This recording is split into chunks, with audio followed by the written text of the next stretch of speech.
자, 다음으로 살펴볼 내용은 국내 민족운동, 특히 1920년대 전후로 했던 민족운동에 대해서 살펴봅시다. 자, 제일 먼저 우리가 살펴볼 내용은 물산장려운동입니다. 목표는 민족자본 육성을 두고 있고, 그 핵심적인 활동으로는 국산품 애용, 조선 사람은 조선의 것으로, 내 살림 내 것으로, 이런 구호를 내걸면서 국산품 애용을 주요 목표로 삼았습니다. 조선물산장려회라는 것이 결성되고 평양에서 시작해 이것이 나중엔 서울 등 전국적으로 호응을 얻게 됩니다. 서울로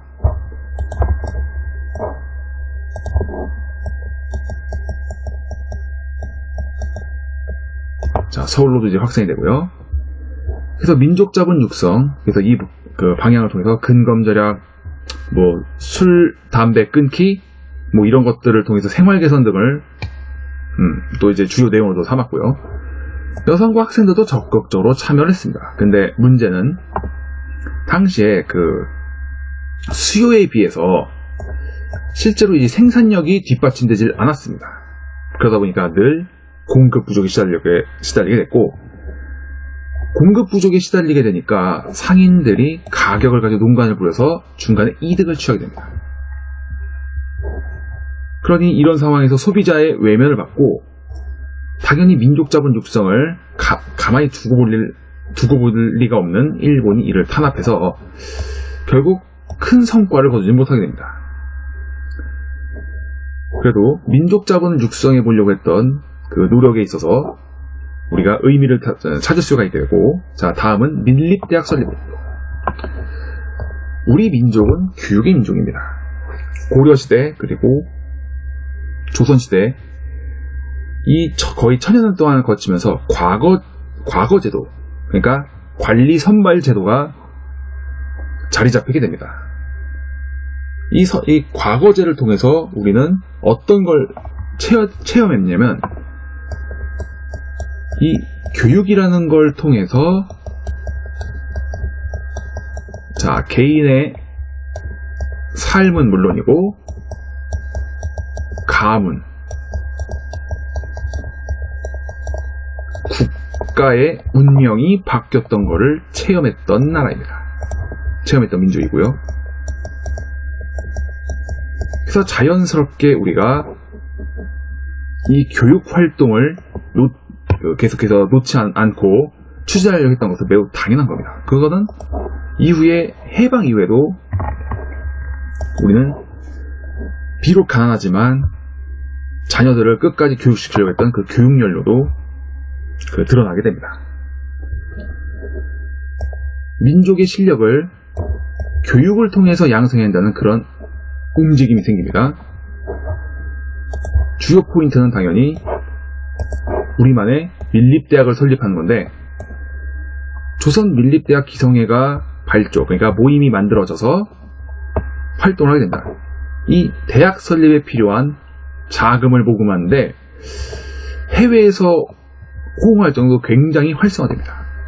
근데 역시나 일본의 탄압으로 중단되고, 무엇보다도 이 중간에 큰 홍수로 많은 피해를 입게 됩니다. 서울에 살던 사람들이요. 그러다 보니까 홍수까지 겹치다 보니까 결국에는 이 활동이 중단될 수밖에 없었고, 이후에 일본은 경성제국대학이라는 걸 설립하게 됩니다. 자, 이 경성제국대학이 오늘날에 맞습니다. 서울대입니다. 이게 서울대였고, 자, 보면은 대학입니다. 자, 우리가 대학을 표현하는 그 표현 중에 칼리지가 있습니다. 이때 경성제국대학은 칼리지로서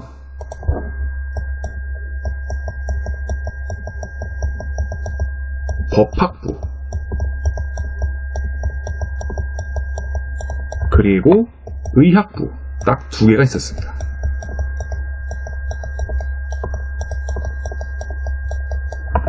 법학부라는 것은 이제 법을 공부해서 총독부 이제 채용되는 일종의 그 고등 문관 시험이 여기 있습니다. 지금 시험 공무원 임용 시험인데 그거를 볼 수 있는 어떤 자격이 주어지고 의학부는 말 그대로 의사입니다. 자, 칼리지이기 때문에 2년제, 3년제 혹은 단과대학입니다.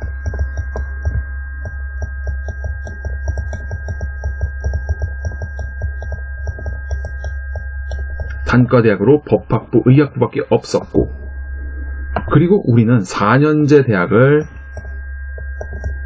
4년제, 정확하게 4년제 종합대학을 유니버시티라고 부르죠. 4년제. 자, 당연히 한반도에는 유니버시티가 없습니다. 그렇다면 유니버시티를 우리가 진학하려면 네, 일본으로 건너가야 합니다.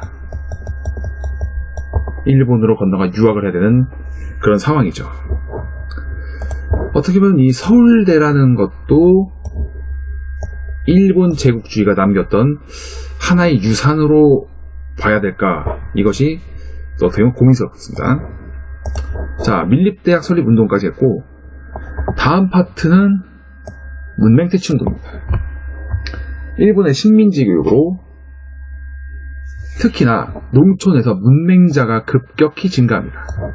급격히 증가하고, 그래서 이 때문에 신문사, 이때 당시 조선일보, 동아일보에서 이들이 주도해서 문자 보급운동, 이거는 조선일보에서 주로 주관했고, 어떤 방식이냐면은, 자, 학생들이 도시에서 뭐 대구라든가 서울이라든가 이런 대도시에서 공부하는 학생들이 방학 때 고향으로 내려가서 교재를 그대로 들고 가서 그걸 가지고 고향 사람들을 가르치는 어떤 그런 활동이라고 보시면 됩니다. 오히려 이게 더 쉽고 간단했죠. 자, 그리고 분화로드 운동은 동아일보에서 주관했는데, 뭐 야학이라든가, 그러니까 야간 학교 이런 것을 통해서 직접 문자를 이제 한글을 가르치고 보급하는 그런 활동을 했었고, 그리고 각가지 뭐 미신 타파라든가 풍습 뭐 개선이라든가 해서 이런 계몽 활동 등도 추진했던 게 문맹퇴치 운동입니다. 조선학회에서도 뭐 교재라든가 아니면 뭐 교사라든가 이런 것들을 많이 지원해 주는데, 1935년 우리가 앞서 살펴봤던 민족말살 정책이 펼쳐지던 그런 시기입니다. 이때가 되니까 일본이 탄압해서 중단하게 됩니다. 근데 한편으로는 우리가 생각을 해봅시다. 조선일보, 동아일보가 주도를 했고, 이 신문사가 직접 문맹퇴치를 앞장섰습니다. 자, 그러면 생각해 봅시다. 신문사 입장에서는 글자를 아는 사람이 늘어나야 신문 구독자가 증가하게 됩니다. 그렇다면 이거는 뭐 순수하게 우리가 단순히 문맹퇴치라는 어떠한 그 순수한 뜻도 있었겠지만, 신문사가 나중에 혹시 미래의 구독자가 될지도 모르는 이런 사람들을 확보하기 위한 어떠한 계획으로 볼 수도 있지 않을까, 이러한 조심스러운 예상으로 해볼 수 있겠습니다.